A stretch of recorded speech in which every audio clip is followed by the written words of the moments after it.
नमस्कार दोस्तों, स्वागत है आपका आज के मुख्य समाचार में, जिसमें सबसे पहली और बड़ी खबर में आपको बताएंगे कि बाबरी मस्जिद को बनाना संभव नहीं, ना हम बनने देंगे। जगत गुरु रामभद्राचार्य का बड़ा बयान। खबर में आगे जिक्र होगा कि यूपी में अगले महीने शुरू हो जाएगा देश का सबसे बड़ा हवाई अड्डा। योगी का ऐलान, विकास का बताया प्रतीक। आगे आपको बताएंगे कि जहां था कूड़े का पहाड़, वहां प्रेरणा का केंद्र। लखनऊ में राष्ट्र प्रेरणा स्थल के उद्घाटन पर बोले पीएम मोदी। इसके साथ आगे जिक्र होगा कि मोदी सरकार के 10 वर्षों में भारत ने सुरक्षा चुनौतियों पर हासिल की जीत। अमित शाह का बयान। और इसी के साथ खबर में जिक्र होगा कि नए साल के रंग में भंग न डाल दे मौसम। दिल्ली, यूपी, बिहार, राजस्थान सहित कई राज्यों के वेदर अपडेट आपको बताएंगे। दोस्तों, हर एक खबर की गहराई में ले जाएंगे, लेकिन उससे पहले आपसे निवेदन की वीडियो कीजिए लाइक और चैनल को सब्सक्राइब करके बेल आइकन दबाकर कमेंट में लिखे जय हिंद। रुक करते हैं सबसे पहले और बड़ी खबर की तरफ। बाबरी मस्जिद को बनाना संभव नहीं, ना हम बनने देंगे। जगत गुरु रामभद्राचार्य का बड़ा बयान। जी हाँ दोस्तों, आपको बता दें कि जगत गुरु स्वामी रामभद्राचार्य ने बांग्लादेश में उत्पन्न हालात को लेकर कड़ी प्रतिक्रिया दी है।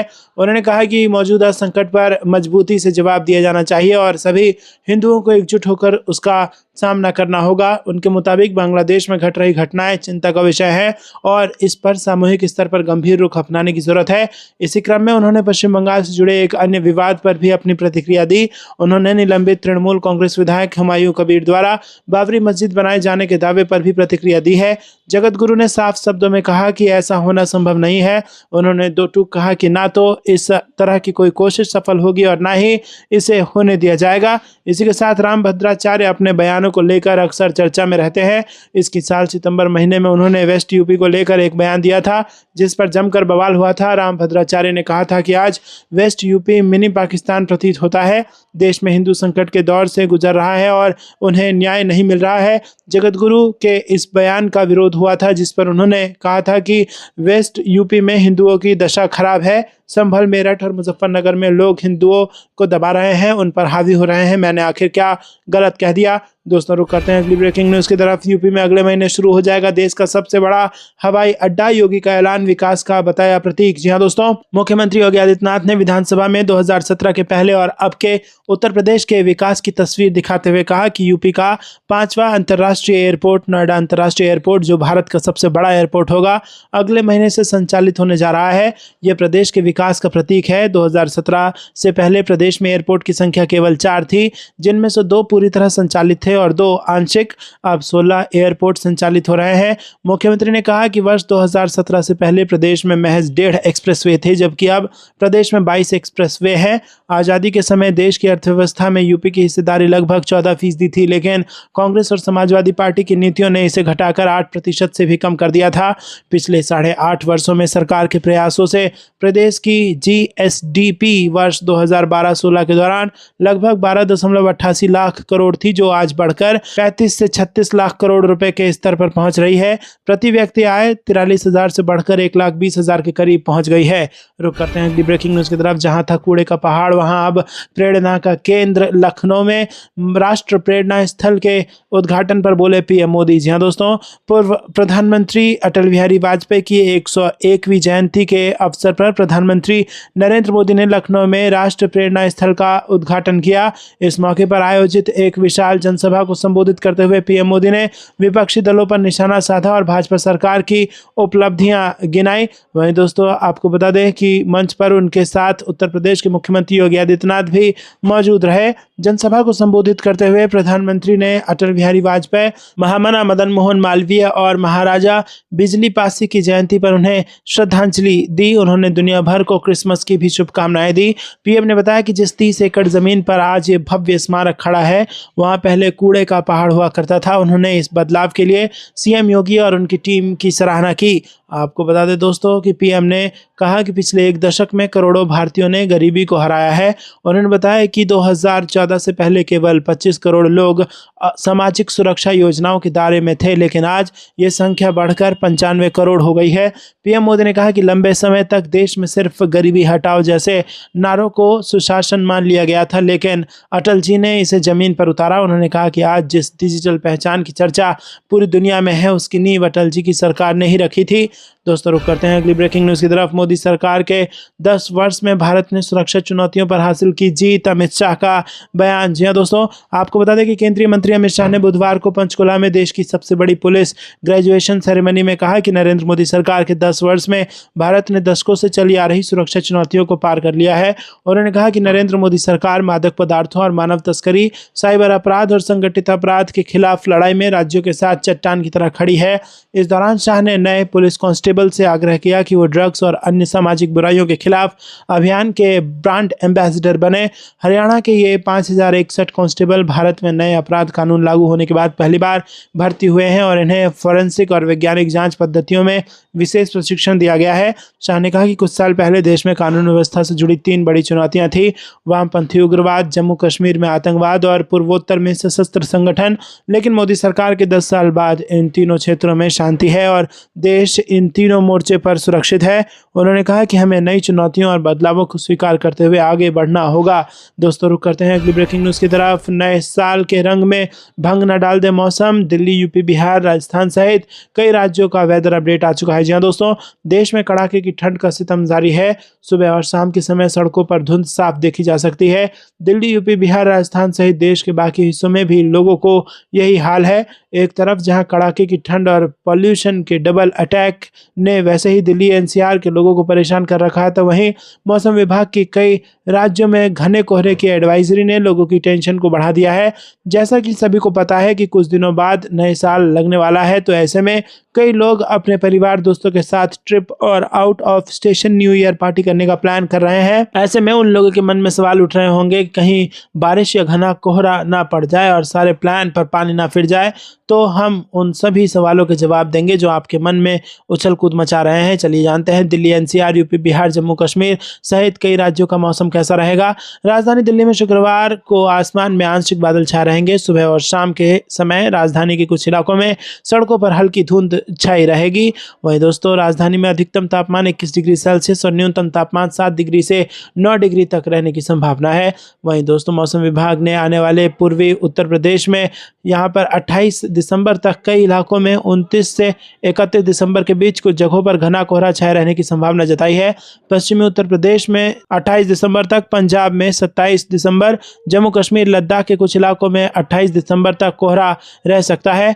दोस्तों रुक करते हैं अगली ब्रेकिंग न्यूज की तरफ। बांग्लादेश में बड़ा राजनीतिक भूचाल, शेख हसीना की आवामी लीग पर लगा प्रतिबंध, अंतरिम सरकार का बड़ा ऐलान। जी हाँ दोस्तों, देश में व्याप्त राजनीतिक उथल पुथल और राजनीतिक परिदृश्य में आए बड़े बदलाव के बीच बांग्लादेश की अंतरिम सरकार ने पुष्टि की है कि अपदस्थ प्रधानमंत्री शेख हसीना के नेतृत्व वाली आवामी लीग अपनी गतिविधियों पर लगे प्रतिबंध के कारण फरवरी 2026 में होने वाले राष्ट्रीय संसदीय चुनावों में भाग नहीं लेंगी। बांग्लादेश की अंतरिम सरकार के मुख्य सलाहकार के प्रेस सचिव शफीकुल आलम ने घोषणा की है कि आवामी लीग, जिसकी राजनीतिक गतिविधियां वर्तमान में देश में प्रतिबंधित हैं, आगामी राष्ट्रीय चुनावों में भाग नहीं ले पाएगी। इसी के साथ बुधवार को अंतरिम सरकार की सलाहकार परिषद की बैठक के बाद आयोजित एक प्रेस कॉन्फ्रेंस में आलम ने एक पत्रकार के उस प्रश्न के उत्तर में ये टिप्पणी की जिसमें कथित तौर पर अमेरिकी सांसदों द्वारा मुख्य सलाहकार को आवामी लीग पर लगे प्रतिबंध पर चिंता व्यक्त करते हुए भेजे गए पत्र का जिक्र था। रुक करते हैं अगली ब्रेकिंग न्यूज़ की तरफ। अमित शाह के कोलकाता दौरे पर बाइक जुलूस की तैयारी। जहाँ दोस्तों, प्रदेश भाजपा ने केंद्रीय गृह मंत्री अमित शाह के प्रस्तावित कोलकाता दौरे को लेकर नई रणनीति तैयार कर दी है। पार्टी और भाजपा युवा मोर्चा के सूत्रों के अनुसार अमित शाह के आगमन पर हजारों बाइक के साथ जुलूस निकालने की योजना बनाई गई है, जिसके जरिए वो एक स्थान से दूसरे स्थान तक पहुंचेंगे। प्रदेश भाजपा ने केंद्रीय गृह मंत्री अमित शाह के प्रस्तावित कोलकाता दौरे को लेकर नई रणनीति तैयार की है। पार्टी और भाजपा युवा मोर्चा के सूत्रों के अनुसार अमित शाह के आगमन पर हजारों बाइक के साथ जुलूस निकालने की योजना बनाई गई है, जिसके जरिए वो एक स्थान से दूसरे स्थान तक पहुंचेंगे।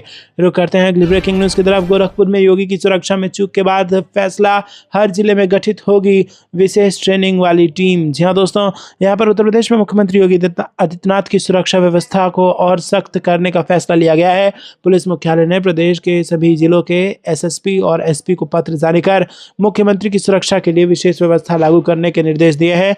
नई व्यवस्था के तहत सामान्य सुरक्षा के अतिरिक्त एक विशेष टीम हर जिले में गठित की जाएगी, जो मुख्यमंत्री के कार्यक्रमों और आवागमन के दौरान तैनात रहेगी। पुलिस मुख्यालय के निर्देश के अनुसार मुख्य मुख्यमंत्री की सुरक्षा के लिए हर जिले में 10 सदस्यीय विशेष टीम बनाई जाएगी।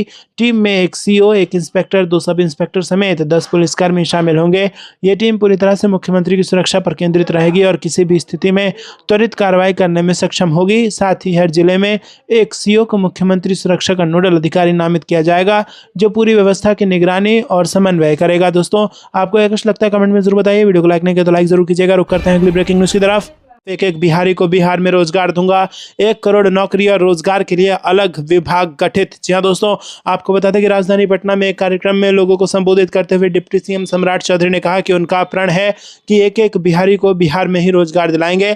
अब सरकार का 1 करोड़ नौकरी और रोजगार सृजन करने के लक्ष्य पर काम कर रही है। दोस्तों, बिहार के युवाओं को उप मुख्यमंत्री सम्राट चौधरी ने राहत बड़ी खबर दी है। राजधानी पटना में एक कार्यक्रम के दौरान उन्होंने स्पष्ट कहा कि वो एक एक बिहारी को बिहार में रोजगार देंगे। उन्होंने कार्यक्रम में कहा कि ये मेरा प्रण है कि एक एक बिहारी को बिहार में ही रोजगार दिलाऊंगा। अब सरकार का 1 करोड़ नौकरी और रोजगार सृजन करने के लक्ष्य पर काम चल रहा है। इस लक्ष्य को अगले 5 साल में हर हाल में पूरा कर लिया जाएगा। डिप्टी सीएम सम्राट चौधरी बुधवार को पटना के नेवरा स्थित एबीसी कॉलेज ऑफ एजुकेशन में आयोजित वार्षिक कार्यक्रम गूंज को संबोधित कर रहे थे। रुक करते हैं अगली ब्रेकिंग न्यूज की तरफ। बांग्लादेश और पाकिस्तान में हिंदू मारे जाते हैं तब आपकी मुंह बंद हो जाती है, विपक्ष पर गरजे योगी आदित्यनाथ। जी हां दोस्तों, आपको बता दें कि विधानसभा में उत्तर प्रदेश के सीएम योगी आदित्यनाथ ने बांग्लादेश हिंसा पर गुस्सा जाहिर करते हुए विपक्ष पर निशाना साधा और उन्होंने कहा कि देखिए कैसे बांग्लादेश में एक दलित युवक को जिंदा जला दिया गया। गाजा पट्टी में जो कुछ भी होता है उस पर आप लोग आंसू बहाते हैं, लेकिन जब बांग्लादेश में एक दलित युवक को मार दिया गया तो आपके मुंह से एक शब्द भी नहीं निकला और आपकी जबानें बंद हो गई, क्योंकि आप उन्हें सिर्फ वोट बैंक के तौर पर इस्तेमाल करते हैं। सीएम योगी ने आगे कहा कि आपकी तुष्टीकरण की नीति का सच, जिसकी वजह से बांग्लादेश बना, अगर बांग्लादेश और पाकिस्तान नहीं बने होते तो हिंदुओं को इस तरह जिंदा नहीं जलाया जाता, और ऐसा होता तो इसके क्या नतीजे होते। आप गाजा मुद्दे पर कैंडल मार्च निकालते हैं, लेकिन जब पाकिस्तान और बांग्लादेश में किसी हिंदू को मारा जाता है तो आपके मुंह बंद हो जाते हैं, क्योंकि जो मरा है वो हिंदू है, दलित है। एक निंदा प्रस्ताव पास होना चाहिए और विपक्ष के नेता की तरफ से एक प्रस्ताव आना चाहिए। हम इस घटना की निंदा करते हैं और बांग्लादेश सरकार को चेतावनी देते हैं। वही दोस्तों, आपको बता दें कि यहाँ पर योगी ने विपक्ष पर हमला जारी रखते हुए कहा कि जब हम यहाँ से बांग्लादेशियों को निकालेंगे और रोहिंग्याओं को बाहर का रास्ता दिखाएंगे तो उनके समर्थन में मत आना, क्योंकि आपने उनमें से कई लोगों को वोटर के तौर पर रजिस्टर करवाया है।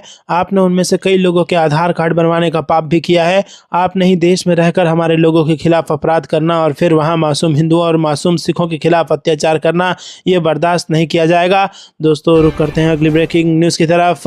मोदी कैबिनेट ने लिया बड़ा फैसला, राजधानी दिल्ली को धुएं और प्रदूषण से मुक्ति दिलाने वाली योजना को दी मंजूरी। जी हां दोस्तों, केंद्रीय मंत्रिमंडल की बैठक में जो निर्णय लिया गया वो दिल्ली की दम घोटू हवा के खिलाफ सीधी जंग का ऐलान है। हम आपको बता दें कि मोदी मंत्रिमंडल ने दिल्ली मेट्रो रेल परियोजना के चरण 5A को स्वीकृति देकर यह साफ कर दिया कि जब राजधानी दिल्ली को यूं ही धुएं और जाम के हवाले अब नहीं छोड़ा जाएगा। 12,015 करोड़ रुपए की लागत से बनने वाली 16 किलोमीटर लंबी इस नई मेट्रो विस्तार परियोजना में 13 नए स्टेशन होंगे, जिनमें 10 भूमिगत और 3 एलिवेटेड होंगे। इसके साथ ही दिल्ली मेट्रो नेटवर्क 400 किलोमीटर की ऐतिहासिक सीमा पार कर लेगा।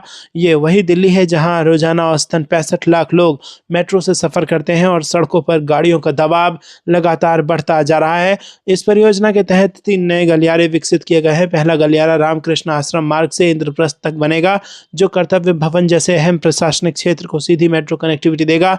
दूसरा गलियारा एरोसिटी से एयरपोर्ट टर्मिनल 1 को जोड़ेगा, जिससे दिल्ली हवाई अड्डे के टर्मिनल 1 और 3 के बीच मेट्रो से सीधा संपर्क संभव होगा। तीसरा और सबसे रणनीतिक गलियारा तुगलकाबाद से कालिंदी कुंज तक जाएगा, जो नोएडा और गुरुग्राम के बीच एक वैकल्पिक रास्ता बनेगा। इन तीनों गलियारों का साझा असर ये होगा कि सड़कों पर ट्रैफिक घटेगा, निजी वाहनों पर निर्भरता कम होगी और प्रदूषण के सबसे बड़े स्रोत में से एक पर सीधा प्रहार होगा। दोस्तों, रुक करते हैं अगली ब्रेकिंग न्यूज़ की तरफ। पीएम मोदी ने बीवीजी रामजी को सराहा, कहा गाँव में रोजगार संपत्ति के साथ अच्छी फसल मिलेगी, नया कानून एमजी नरेगा की जगह लेगा। जी हाँ दोस्तों, रुक करते हैं अगली ब्रेकिंग न्यूज़ की तरफ। जो भी जमीन पर कब्जा करेगा उसे छोड़ेंगे नहीं, यूपी विधानसभा में सीएम योगी आदित्यनाथ का बड़ा ऐलान। जी दोस्तों, उत्तर प्रदेश के मुख्यमंत्री योगी आदित्यनाथ ने बुधवार को विधानसभा में समाजवादी पार्टी पर जमकर हमला बोला। इसके साथ ही राज्य के विकास की विभिन्न योजनाओं का उन्होंने खुलासा किया। सीएम योगी ने कहा कि आज से 9 साल पहले सपा इस पक्ष में थी और बीजेपी उस पक्ष में थी। सपा तितर बितर हो गई। मैं पूछूंगा कि काफिला क्यों लूटा। इधर उधर की बात ना करें। इसके साथ ही योगी ने अतिक्रमण पर साफ कर दिया कि कब्जा किया उसे छोड़ूंगा नहीं। उन्होंने कहा कि अराजकता के तांडव के लिए कौन दोषी था। माफिया के प्रति सरकार की कड़ी नीति है। 4 आयाम है जिस पर सरकार ने काम किया। व्यक्ति, समाज और संस्था को सबसे पहले सुरक्षा चाहिए। मन में सुरक्षा का एहसास हो। सीएम योगी ने कहा कि ये सरकार की पहली प्राथमिकता होनी चाहिए। आपने क्या किया, क्या नहीं किया। यूपी की जनता ने रिजल्ट दिया है। क्या किया है, जनता रिजल्ट दे रही है, आगे भी देती रहेगी। दोस्तों, उन्होंने कहा कि 2017 से पहले यूपी की धारणा लोगों में अच्छी नहीं थी। लोगों के मन में एहसास है कि दंगा नहीं है, न्याय कैसे होता है। आप ही की पार्टी की सदस्य थी पूजा पाल, आप न्याय नहीं दिला पाए। रुक करते हैं अगली ब्रेकिंग न्यूज की तरफ। दुनिया सोती रही और भारत ने समुद्र से दिखाई अपनी रणनीतिक ताकत। जी हाँ दोस्तों, जब दुनिया का बड़ा हिस्सा सो रहा था उसी दौरान भारत ने चुपचाप अपनी राजनीतिक और परमाणु ताकत का दमखम दिखा दिया। रिपोर्ट्स के मुताबिक भारत ने बंगाल की खाड़ी में समुद्र से दागी जाने वाली बैलिस्टिक मिसाइल का सफल परीक्षण किया है। ये परीक्षण विशाखापट्टनम के तट से दूर उस इलाके में किया गया जिसके लिए पहले ही समुद्री नोटिस जारी किया गया था। तय किया गया परीक्षण क्षेत्र करीब 3240 किलोमीटर तक फैला हुआ था। हालांकि सरकार की ओर से अभी तक मिसाइल के नाम की आधिकारिक पुष्टि नहीं हुई है, लेकिन सूत्र के मुताबिक ये परीक्षण K4 SLBM का हो सकता है। संभावना है कि मिसाइल को स्वदेशी परमाणु पनडुब्बी INS अरिहंत से लॉन्च किया गया। कुछ चर्चाएं अगली पीढ़ी की K5 मिसाइल को लेकर भी हुई, लेकिन जिस दूरी के लिए नोटिस जारी किया गया था और पहले के परीक्षणों को देखते हुए K4 ही सबसे संभावित विकल्प माना जा रहा है। ये लॉन्च 23 दिसंबर की सुबह हुआ है। रुक करते हैं अगली ब्रेकिंग न्यूज़ की तरफ। अवामी लीग से बैन हटाओ, अमेरिका ने यूनुस को दे दिया झटका। बांग्लादेश में हसीना की वापसी का बन रहा रास्ता। जी हाँ दोस्तों, बांग्लादेश में फरवरी में होने वाले आम चुनाव से पहले शेख हसीना की वापसी का रास्ता बनता दिख रहा है। मोहम्मद यूनुस की तानाशाही के खिलाफ अंतरिम सरकार पर अंतर्राष्ट्रीय दबाव तेज हो गया है। अमेरिका के प्रभावशाली सांसदों के एक समूह ने साफ शब्दों में चेतावनी दी है कि यूनुस को शेख हसीना की पार्टी अवामी लीग से बैन हटाना चाहिए। उन्होंने कहा कि अगर किसी बड़ी राजनीतिक पार्टी को चुनाव प्रक्रिया से बाहर रखा गया तो ये चुनाव न तो स्वतंत्र होगा और न ही निष्पक्ष। अमेरिकी प्रतिनिधि सभा की विदेश मामलों की समिति के वरिष्ठ सदस्य ग्रेगरी W. मैक्स बील हुईजोंगा और कैमलागर डोव ने मंगलवार को बांग्लादेश के मुख्य सलाहकार मोहम्मद यूनुस को एक औपचारिक पत्र भेजा। इस पत्र में उन्होंने कहा कि किसी पूरे राजनीतिक संगठन पर प्रतिबंध लगाना लाखों मतदाताओं को उनके वोट के अधिकार से वंचित कर सकता है। रुक करते हैं अगली ब्रेकिंग न्यूज़ की तरफ। इसरो का कमाल, अब सीधे अंतरिक्ष से जुड़ेगा स्मार्टफोन। ब्लूबर्ड 2 सैटेलाइट लॉन्चिंग की खास बातें। जी हाँ दोस्तों, भारतीय अंतरिक्ष अनुसंधान संगठन यानी कि इसरो आज फिर एक कीर्तिमान रच गया। भारत की भारी भरकम LVM-3 रॉकेट की लॉन्चिंग हो चुकी है। इसरो एक कमर्शियल मिशन के तहत अमेरिका के इस अगली पीढ़ी वाले रॉकेट को पृथ्वी की निम्न कक्षा में स्थापित करेगा। इसरो के अनुसार ये रॉकेट 24 दिसंबर 2025 की सुबह 8:54 पर सतीश धवन स्पेस सेंटर से लॉन्च किया जाना था, जिसमें 90 सेकंड की देरी हो गई थी। इस मिशन के तहत अमेरिका का AST space mobile Bluebird block 2 spacecraft को अंतरिक्ष में ले जाया गया है। रुक करते हैं अगली ब्रेकिंग न्यूज़ की तरफ। बिहार के बाद बीजेपी का मिशन बंगाल, नितिन नवीन बोले बंगाल से केरल तक लहराएगा भगवा। जी हाँ दोस्तों, आपको बता दें कि बिहार में प्रचंड जीत के बाद भारतीय जनता पार्टी ने अब पश्चिम बंगाल को अगला बड़ा सियासी लक्ष्य बना लिया है। बीजेपी के राष्ट्रीय कार्यकारी अध्यक्ष नितिन नवीन ने पटना दौरे के दौरान ऐलान किया कि पार्टी बंगाल से लेकर केरल तक भगवा लहराने की तैयारी में है। उन्होंने पार्टी की बैठक में बिहार बीजेपी के नेताओं और कार्यकर्ताओं को मिशन बंगाल के लिए जुट जाने का संदेश दिया। पटना में आयोजित पार्टी की इंटरनल मीटिंग में नितिन नवीन ने कहा कि बिहार की जीत ने देश के अन्य राज्यों में बीजेपी के संगठनकर्ताओं को बड़ा संदेश दिया है। उन्होंने कहा कि बिहार बीजेपी के पास चुनाव लड़ने और जीतने का अनुभव है, जिसका इस्तेमाल अब पश्चिम बंगाल में किया जाएगा। नितिन नवीन ने साफ कहा कि मिशन बंगाल को पूरा करने की जिम्मेदारी बिहार बीजेपी की टीम को दी जा रही है। बीजेपी सूत्रों के मुताबिक नितिन नवीन ने पार्टी नेताओं से कहा कि बिहार के नेता और कार्यकर्ता बड़े पैमाने पर पश्चिम बंगाल चुनाव में जुटेंगे। पार्टी का मानना है कि बिहार में मिली सफलता का मॉडल बंगाल में भी लागू किया जाएगा। पटना दौरे के दौरान नितिन नवीन शुक्रवार देर शाम राष्ट्रीय स्वयंसेवक संघ के पटना स्थित कार्यालय भी पहुंचे। वहां उन्होंने संघ के पदाधिकारियों से मुलाकात की और संगठनात्मक मुद्दों पर चर्चा की। दोस्तों, आपको ये कुछ लगता है कमेंट में बताइए। वीडियो को लाइक नहीं किया तो लाइक जरूर कीजिएगा। रुक करते हैं अगली ब्रेकिंग न्यूज़ की तरफ। पाकिस्तान चीन को को बड़ा झटका, फ्रांस ने भारत को सौंप दिए तबाही मचाने वाले 2 सिस्टम। जी हां दोस्तों, आपको बता दें कि फ्रांस एक बार फिर भारत के लिए बड़ा दोस्त साबित हुआ है। प्रधानमंत्री नरेंद्र मोदी के मेक इन इंडिया कार्यक्रम के तहत एक महत्वपूर्ण उपलब्धि हासिल करते हुए मिनी नवरत्न रक्षा सार्वजनिक क्षेत्र के उपक्रम इंडिया ऑप्टेल लिमिटेड ने फ्रांसीसी company saffron electronics and defence के साथ 2 हाई परिशुद्धता वाले युद्ध में सिद्ध हो चुके सिस्टमों के प्रोडक्शन ट्रांसफर के लिए एक सहयोग समझौते पर हस्ताक्षर किए हैं। इससे इन सिस्टमों को अब देश में ही बनाया जा सकेगा। 36 राफेल के करार के बाद फ्रांसीसी कंपनी ने भारत से एक और बड़ा करार किया है। यह करार पाकिस्तान, चीन जैसे भारत के दुश्मनों के लिए बड़ा झटका साबित होने जा रहा है।